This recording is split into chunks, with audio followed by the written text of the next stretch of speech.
अस्सलाम वालेकुम गाइस, मेरा नाम है रहमान अनवर और मेरा नाम है मोहम्मद सुहेल। और आज हम जिस वीडियो पे रिएक्ट करने जा रहे हैं, इस वीडियो का टाइटल है वो is India strongest and weakest PM 1947 से लेकर 2021 तक। और इसका मतलब ये है कि जो 1947 से लेकर 2021 तक अच्छा और बुरा कौन सा, मतलब कितने भी प्राइम मिनिस्टर आए हैं उनमें से अच्छा कौन है और वीकनेस कौन है, जिसने मुल्क के लिए काम किए और जिसने मतलब अपनी दिखाई कमजोरियाँ। बिल्कुल ऐसे, जिसने अच्छे काम किए और किसने मुल्क के मतलब कि अपने अवाम की भलाई सोची। और उम्मीद करता हूं कि आपको वीडियो पसंद आएगी। अगर पसंद आए तो लाइक सब्सक्राइब ज़रूर कीजिएगा। तो चलो वीडियो शुरू करते हैं। आज के समय में एक अच्छा लीडर बनना आसान काम नहीं है। एक अच्छा लीडर वही होता है जो सभी देशवासियों को एक साथ लेकर चलता हो, लोगों में पॉपुलर हो, डिसीजन लेने में डरता ना हो, देश की रक्षा करने में सबसे आगे हो और देश को आगे बढ़ाने में भी सबसे आगे हो। तो नमस्कार दोस्तों, स्वागत करते हैं आपका चार्जिंग पॉइंट हिंदी में। दोस्तों, आज के इस वीडियो में हम बात करेंगे भारत के स्ट्रॉन्गेस्ट और वीकेस्ट प्रधानमंत्री के बारे में। तो जुड़े रहिए आप इस वीडियो के साथ। दोस्तों, मैं ऐसे ही एजुकेशनल टॉपिक पे बात करता हूँ, तो अगर आपको मेरा काम पसंद आता है तो अब आप मुझे सपोर्ट कर सकते हैं पेट्रियन और यूट्यूब में ज्वाइन बटन के थ्रू। और अब आप मुझे फेसबुक, इंस्टाग्राम, ट्विटर में भी फॉलो कर सकते हैं और मेरी वीडियोस को वहाँ पे भी शेयर कर सकते हैं। दोस्तों, अगर आपको एडवांस MS एक्सेल सीखना है तो मैं आपको 1475 रुपये का कोर्स फ्री में दे सकता हूँ। और अगर आपको financial market, share market, mutual fund के बारे में जानना है तो मैं आपको 4720 रुपये का कोर्स फ्री में दे सकता हूँ। दोनों कोर्सेज की लिंक डिस्क्रिप्शन में दी गई है।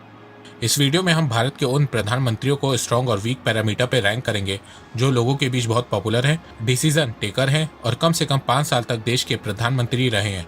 एक बात और, इस वीडियो में किसी भी प्रधानमंत्री की पर्सनल लाइफ के बारे में बात नहीं किया जाएगा। तो आइए सबसे पहले बात करते हैं भारत के पहले प्रधानमंत्री जवाहरलाल नेहरू की। जवाहरलाल नेहरू भारत के पहले और टेन्योर वाइज भारत के अब तक के सबसे लंबे समय तक प्रधानमंत्री रहे हैं। जवाहरलाल नेहरू 16 साल 286 दिन तक भारत के प्रधानमंत्री रहे हैं। नेहरू जी से भारतीयों को बहुत उम्मीद थी क्योंकि वो भारत के फ्रीडम फाइटर थे, गांधी जी के फेवरेट माने जाते थे। इसीलिए लोगों को लगता था कि जवाहरलाल नेहरू भारत के प्रधानमंत्री बनने लायक सही कैंडिडेट हैं। नेहरू जी ने अपने टेन्योर में बहुत से अच्छे काम किए, जैसे कि उन्होंने नॉन अलाइनमेंट मूवमेंट को चुना। जहां दुनिया 50s और 60s में बढ़ गई थी, वहीं नेहरू जी ने नॉन अलाइनमेंट मूवमेंट की शुरुआत करी और कहा कि हम किसी भी ग्रुप का हिस्सा नहीं बनेंगे। और नेहरू जी का ये डिसीजन आज भी भारत को बहुत फायदा देता है। ग्लोबल लेवल पे आज भी भारत किसी भी ग्रुप का हिस्सा नहीं बनता है और इसी चीज के चलते दुनिया भर के देशों को यह पता है कि भारत सही का साथ देता है और गलत के अगेंस्ट में खड़ा रहता है। भारत को डेमोक्रेटिक और सेक्युलर स्टेट बनाने में नेहरू जी का सबसे बड़ा योगदान था। भारत की यूनिफिकेशन में भी नेहरू जी का बहुत योगदान था। जमींदारी सिस्टम को हटाना, माइनॉरिटीज को प्रोटेक्ट करने के लिए लॉ रूल्स बनाना, IIT, IIM, एम्स की स्थापना करना, एग्रीकल्चर सेक्टर में बहुत से रिफॉर्म लाना, ये सब नेहरू जी के टेन्योर के कुछ अच्छे डिसीजन हैं। अब मिस्टेक की बात करते हैं। नेहरू जी की पहली गलती ये थी कि माउंटबेटन के कहने पर नेहरू जी कश्मीर इशू को UN में लेके चले गए, जबकि उस समय UN को भी बने सिर्फ 2-3 साल ही हुए थे। भारत चाहता तो वो मिलिट्री एक्शन के दम पे कश्मीर इशू को सॉल्व कर देता और कोई भी देश भारत पे आरोप नहीं लगा पाता, क्योंकि आज़ादी के बाद पाकिस्तान ने कश्मीर पे हमला किया था और उस समय कश्मीर के राजा ने भारत से मदद मांगी थी। अगर नेहरू हैदराबाद की तरह कश्मीर में भी मिलिट्री ऑपरेशन करते तो आज कश्मीर का मुद्दा सॉल्व हो गया होता। दूसरी गलती नेहरू जी की ये थी कि उन्होंने भारत की अर्थव्यवस्था के लिए सोशलिस्ट पॉलिसी अपनाई और भारत की अर्थव्यवस्था को कई सालों तक बंद रखा, जिसके चलते भारत 3 दशकों तक सिर्फ 4% की ग्रोथ रेट से ग्रो कर रहा था। नेहरू जी की तीसरी सबसे बड़ी गलती ये थी कि उन्होंने चाइना पे कुछ ज़्यादा ही भरोसा कर लिया था। जब चाइना तिब्बत पे कब्जा कर रहा था तब नेहरू जी ने कुछ नहीं बोला। उसका परिणाम ये निकला कि 1962 में चाइना ने भारत पे हमला करके लद्दाख का कुछ हिस्सा छीन लिया, जिसको आज अक्साई चीन कहा जाता है। इसके अलावा नेहरू जी ने कभी भी वेपन को मॉडर्नाइज करने पर ध्यान नहीं दिया, जिसका नतीजा ये निकला कि भारत को 1962 का चीन युद्ध हारना पड़ा। तो नेहरू जी के कुछ गलत फैसलों को आज तक भारत झेल रहा है। जवाहरलाल नेहरू के देहांत के बाद भारत के प्रधानमंत्री बने लाल बहादुर शास्त्री जी, पर फिर हार्ट अटैक होने से उनकी भी मृत्यु जल्दी हो गई। फिर उसके बाद जवाहरलाल नेहरू की बेटी इंदिरा गांधी जी आई। जवाहरलाल नेहरू के जाने के बाद देश की सत्ता अगर किसी ने सबसे ज्यादा लंबे समय तक संभाली है तो वो इंदिरा गांधी जी हैं, iron lady of India. Indira Gandhi ji Bharat की 15 साल 350 दिन तक प्रधानमंत्री रही थी। इंदिरा गांधी जी की पॉपुलैरिटी आज भी इतनी ज़्यादा है कि कांग्रेस आज तक इलेक्शन में इनका नाम भजाती है। कांग्रेस के जो कोर सपोर्टर हैं वो आज भी इंदिरा गांधी जी के नाम पे कांग्रेस को वोट करते हैं।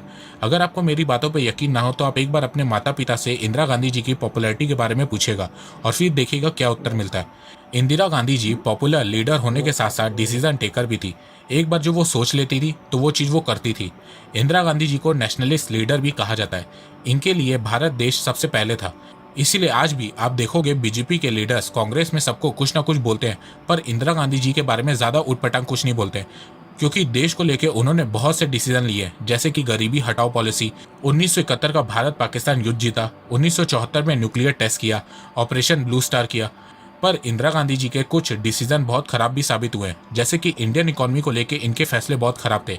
जैसे कि इंदिरा गांधी जी बहुत बड़े लेवल पे चीज़ों को नेशनलाइज कर रही थी, बैंकों को नेशनलाइज कर रही थी, ट्रेड में रिस्ट्रिक्शंस लगा रही थी, लाइसेंस राज की स्थापना की थी, 1975 में इमरजेंसी ला दी थी।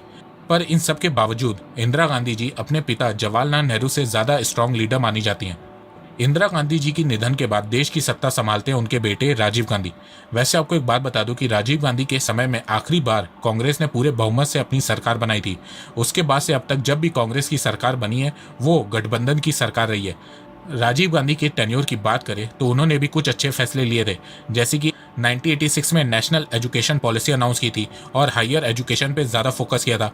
MTNL की स्थापना की, जगह जगह पे PCO लगाया, टेलीफोन नेटवर्क को देश भर में फैलाया। पर इन सब के बावजूद राजीव गांधी जी को भारत का सबसे कमज़ोर प्रधानमंत्री माना गया, क्योंकि इनके समय में कश्मीर में इंसर्जेंसी की शुरुआत हो गई थी, कश्मीरी पंडितों को मारा जा रहा था, बाबरी मस्जिद कांड भी इन्हीं के टेन्योर में हुआ, शबानो एलिमनी केस में मुस्लिम वोट बैंक के कारण ये डिसीजन से पलट गए, बेमतलब श्रीलंका के सिविल वॉर में कूद गए, 1984 में हुए एंटी सिख रॉयट्स को इन्होंने कंडेम नहीं किया, भोपाल गैस ट्रेजेडी को बहुत ही बेकार तरीके से हैंडल किया, बोफोर्स स्कैंडल में फंस गए।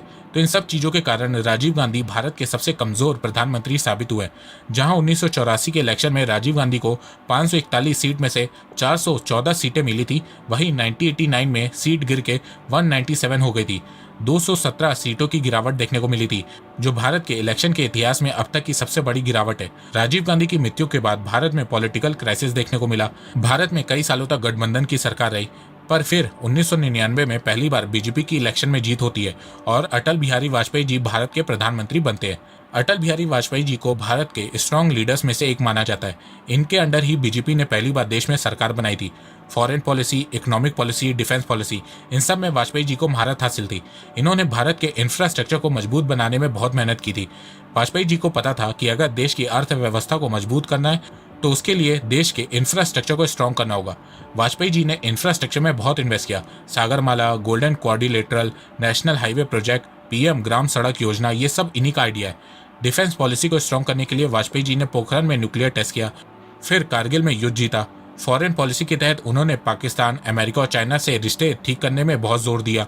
कहा जाता है कि अगर पाकिस्तान ने वाजपेयी जी को कारगिल और 2001 में भारत के पार्लियामेंट में अटैक करके धोखा ना दिया होता तो आज भारत और पाकिस्तान के बीच रिलेशन बहुत अच्छे होते। इसके अलावा वाजपेयी जी ने एजुकेशन को बढ़ाने के लिए सर्व शिक्षा अभियान चलाया। पर इन सब के बावजूद वाजपेयी जी 2004 का इलेक्शन हार जाते हैं। इलेक्शन हारने का एक मेन रीज़न ये दिया जाता है कि 2002 के गुजरात रॉयट्स को वाजपेयी जी ने कंडेम नहीं किया था, जिसके चलते देश के सारे ऑपोजिशन एक साथ हो गए। जिसके बाद कांग्रेस ने 2004 में गठबंधन से अपनी सरकार बनाई और फिर 10 सालों तक भारत के प्रधानमंत्री मनमोहन सिंह बने। वाजपेयी जी जितने भी स्ट्रांग लीडर थे, पर वो पॉपुलर ज़्यादा नहीं थे। अगर वाजपेयी जी पॉपुलर लीडर होते तो 2004 का इलेक्शन वो जीत जाते। उनके जाने के बाद लोगों को एहसास हुआ कि लोगों ने 2004 में कितनी बड़ी गलती की है, इसीलिए इनको मैं रैंकिंग में इंदिरा गांधी जी से पीछे रखूंगा। 2004 में कांग्रेस की सरकार बनती है और मनमोहन सिंह जी को देश का प्रधानमंत्री घोषित किया जाता है। मनमोहन सिंह जी के लिए हमेशा एक बात कही जाती है कि wrong man in wrong party. अगर आप मनमोहन सिंह जी को कांग्रेस से अलग करके देखेंगे तो आपको एक समझदार इंसान देखने को मिलेगा, जिसको इकोनॉमिक्स की बहुत नॉलेज है। 1991 में भारत जब फाइनेंशियल क्राइसिस से जूझ रहा था, तब भारत में लाई गई मेजर इकोनॉमिक रिफॉर्म में इनका बहुत बड़ा योगदान था। 2009 में भारत में फिर से इकोनॉमिक क्राइसिस देखने को मिला, तब भी मनमोहन सिंह जी ने भारत को इस मुसीबत से बाहर निकाला था। मनमोहन सिंह जी के टेन्योर की कुछ पॉजिटिव चीज़ों के बारे में बात करें तो उन्होंने सालों से रुकी भारत और अमेरिका के बीच सिविल न्यूक्लियर डील कंप्लीट की, मनरेगा स्कीम लॉन्च करी, जो लोगों को पॉवर्टी से बाहर निकालने में बहुत फायदेमंद साबित हुई। ये स्कीम आज भी चल रही है।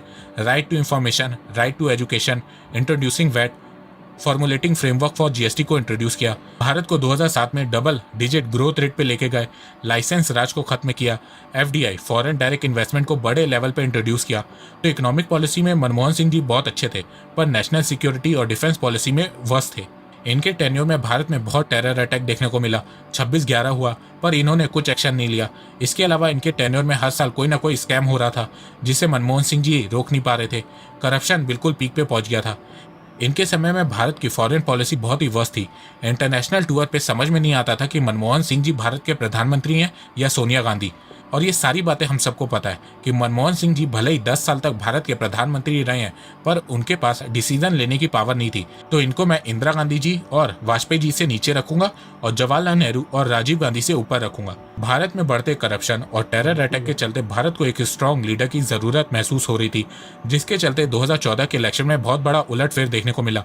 2014 में नरेंद्र मोदी जी भारत के प्रधानमंत्री बने और फिर मोदी जी ने धड़ाधड़ डिसीजन लेना स्टार्ट किया, जैसे कि GST, demonetisation, redesigning planning commission into Niti Aayog, Ujjwala scheme, Swachh Bharat, Jan Dhan Yojana, digital India, smart cities, make in India, Ayushman Bharat, CAA, farm laws, PLI scheme, Atmanirbhar Bharat, national education policy 2020। आतंकवाद को रोकने के लिए सर्जिकल स्ट्राइक किए, आर्टिकल 370 को हटाया, भारत की फॉरेन पॉलिसी को इम्प्रूव किया, बहुत से देशों के साथ रिलेशन को मजबूत किया, France, USA, Israel, Saudi, UAE, Russia सबसे रिलेशन बना के रखे, जिसका नतीजा ये निकला कि कश्मीर से आर्टिकल 370 हटाने पर कोई भी बड़ा देश भारत के अगेंस्ट में कुछ नहीं बोला। पाकिस्तान हर प्लेटफॉर्म में कोशिश करता रह गया, पर उसे हर जगह मुंह खानी पड़ी, जो कि भारत की मजबूत फॉरेन पॉलिसी का जीता जागता एग्जाम्पल है। तो नेशनल सिक्योरिटी, डिफेंस पॉलिसी और फॉरेन पॉलिसी में मोदी जी बहुत आगे, पर इकोनॉमिक पॉलिसी में मोदी जी पीछे रह गए हैं। मोदी जी के कुछ गलत डिसीजन के चलते देश की ग्रोथ रेट में गिरावट देखने को मिली है, जैसे कि मोदी जी ने डीमोनेटाइजेशन और जीएसटी 8 महीने के अंदर ही ला दी, जिससे भारत की अर्थव्यवस्था में गिरावट देखने को मिली। बड़े बड़े इकोनॉमिस्ट का मानना है कि बीजेपी की दोनों पॉलिसी ठीक थी, पर अगर दोनों पॉलिसी के बीच टाइम ड्यूरेशन 3 साल का होता तो देश की ग्रोथ रेट में गिरावट देखने को नहीं मिलती। इसके अलावा पेंडेमिक के समय में भारत की हेल्थ केयर सेक्टर में पुअर मैनेजमेंट देखने को मिली।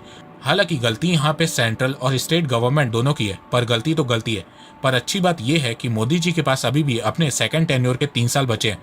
अगर अगले 3 सालों में Modi ji major economic reform लाते हैं तो फिर 2024 के इलेक्शन में मोदी जी आराम से तीसरी बार अपनी सरकार बना लेंगे, क्योंकि आज भी मोदी जी की पॉपुलैरिटी में कोई कमी नहीं आई है। पिछले 2 सालों में भारत में हो रहे मूड ऑफ द नेशन पोल के सर्वे में मोदी जी को भारत का मोस्ट पॉपुलर लीडर माना गया है। देश के किसी भी राज्य में चुनाव होता है तो वहां पे बीजेपी का फेस मोदी जी रहते हैं। लोग आज भी बीजेपी सरकार नहीं कहते हैं, मोदी सरकार कहते हैं। अभी आप वेस्ट बंगाल का इलेक्शन देख लो, भले ही ममता बनर्जी वेस्ट बंगाल में इलेक्शन जीत गई, पर अगर आप परफॉर्मेंस वाइज देखोगे तो वेस्ट बंगाल में सबसे अच्छा प्रदर्शन बीजेपी का है। 2016 में वेस्ट बंगाल में बीजेपी की 3 सीट थी, वहीं 2021 में 73 सीट हो गई हैं। वो तो इस बार वेस्ट बंगाल में कांग्रेस और लेफ्ट फेल हो गई, वरना अगर ये पिछली बार जितनी सीट निकाल लेते तो फिर ममता बनर्जी को सरकार बनाने के लिए दूसरी पार्टीज के साथ गठबंधन करना पड़ता। तो इससे एक बात साफ समझ में आती है कि भले ही जो भी हो, मोदी जी की पॉपुलैरिटी में कमी नहीं आई है। तो मेरे हिसाब से इस समय देश के सबसे स्ट्रांग प्रधानमंत्री नरेंद्र मोदी जी हैं, उसके बाद इंदिरा गांधी जी हैं, 3rd नंबर पे वाजपेयी जी हैं, 4th पोजीशन पे मनमोहन सिंह जी हैं, 5th पोजीशन पे जवाहरलाल नेहरू हैं और लास्ट में राजीव गांधी जी हैं। जाते जाते एक बात और कहूंगा कि कोई भी लीडर 100% परफेक्ट नहीं होता है। कुछ डिसीजन वो गलत लेता है, कुछ डिसीजन वो सही लेता है, पर हमारी जिम्मेदारी ये बनती कि हम देश में उस लीडर को प्रधानमंत्री बनाएं जिसके पास फुल मेजॉरिटी हो, क्योंकि फुल मेजॉरिटी सरकार ना होने के कारण भारत 2 बार गोल्डन पीरियड मिस कर चुका है। एक बार 1990s में जहां दुनिया मैन्युफैक्चरिंग की तरफ बहुत तेजी से बढ़ रही थी, वहीं भारत में हर 2-3 सालों में प्रधानमंत्री बदल रहे थे। फिर उसके बाद भारत ने 2004 से 2014 के बीच एक गोल्डन पीरियड मिस किया है, जहां इस समय दुनिया भर के देश इलेक्ट्रॉनिक मैन्युफैक्चरिंग की तरफ बढ़ रहे थे, वहीं भारत में टेरर अटैक और स्कैम पे स्कैम होते जा रहे थे। तो हमें भी अपनी पुरानी गलतियों से सीखने की जरूरत है। गाइस, जैसा कि आप वीडियो देख रहे थे और वीडियो में बताया जा रहा था कि ये जो मतलब कि अब तक जो इंडिया के प्राइम मिनिस्टर रहे हैं, तो इस बारे में ये डिस्कस की जा रही थी और इसमें हम देखेंगे कि सबसे बेहतर कौन सा प्राइम मिनिस्टर था। तो आपको क्या लगता है कि जो सबसे पहले जो थे राजीव गांधी थे, वो सबसे पहले थे, वो तो उसके बाद आ गए थे। हाँ, नेहरू थे। उनका जो नाम था ना, वो राजीव गांधी उन्होंने लिखा हुआ है, जैसा कि आप देख रहे थे। राजवीर गांधी ये नहीं भाई, अच्छा, पैरा लाल नेहरू था। ठीक है, नेहरू उसकी था। भी हुकूमत बहुत अच्छी थी, बहुत लीडर था, लेकिन लीडर कोई ना कोई तो मिस्टेक करते ही है ना। बिल्कुल जितना भी मिस्टेक कोई होती अच्छा रहती है। कुछ गलत डिसीजन लेता है, कुछ अच्छे डिसीजन लेता है, और जो अच्छे डिसीजन होता है उनको तो कोई भी नहीं देखता। बिल्कुल मतलब ऐसे ही वो है। कहता है कि बहुत अच्छे डिसीजन है, तरक्की हो रही है मुल्क में, लेकिन जब कोई गलत डिसीजन ले ले हाँ। तो अब सब आवाम उठ जाती है कि इसने गलत इसने ये डिसीजन, गलती कर दी, इसने धरने ये दे कर दी। देते हैं, हालात खराब कर लेते हैं मुल्क के, और फिर कहते हैं इसको सीट से हटाओ।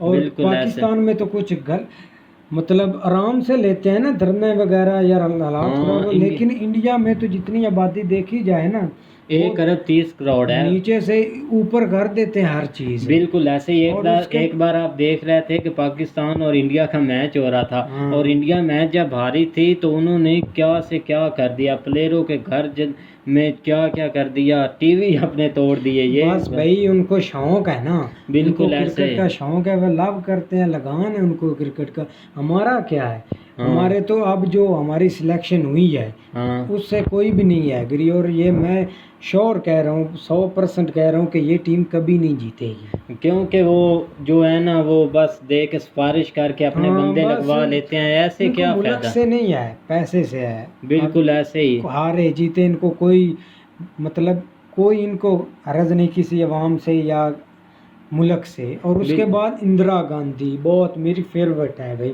हाँ, उन्होंने बहुत इंदिरा ही अच्छे गांधी- अच्छे काम इंदिरा किए। गांधी है तो हिंदुस्तान की, लेकिन हमने इसका इधर नाम सुना है पाकिस्तान में बहुत, बिल्कुल गली गली पैसे। में भी इंदिरा गांधी बहुत अच्छी लीडर थी, लाइक हाँ, बेनजीर की तरह। बिल्कुल ऐसे ही। बेनज़ीर की- पहले बड़ों से पूछा जाए ना, तो मैं भी ऐसे ही किसी से, मतलब जो काफ़ी उम्र के थे उनके साथ ऐसे ही बस डिस्कस कर रहा था, तो वो मतलब बातचीत कर रहा था, तो वो इसके बारे में बता रहे थे। इनका पहले बहुत नाम था, इनने अच्छे बहुत काम किए हैं। और फिर ये है कि ऊंच नीच हर एक से हो जाती, ये नहीं कि अब कोई भी आ गया तो उससे कोई बुरा काम नहीं होता, हर किसी के, क्योंकि उनसे हो जाता है कि। और मनमोहन सिंह बहुत अच्छे, इसने भी बहुत अच्छे काम किए, और इसने अमेरिका के साथ बहुत अच्छे ताल्लुकात बनाए। मनमोहन सिंह ने ये बनाए थे, लेकिन इसकी कोई सुनता नहीं था। जैसे कि भाई हाँ। वीडियो में बता रहे थे कि इसकी बात कोई सुनता नहीं था, इसकी इस बात की इतनी वैल्यू नहीं होती, कि जैसे कि वो एक औरत है, पता नहीं चलता था कि ये मनमोहन सिंह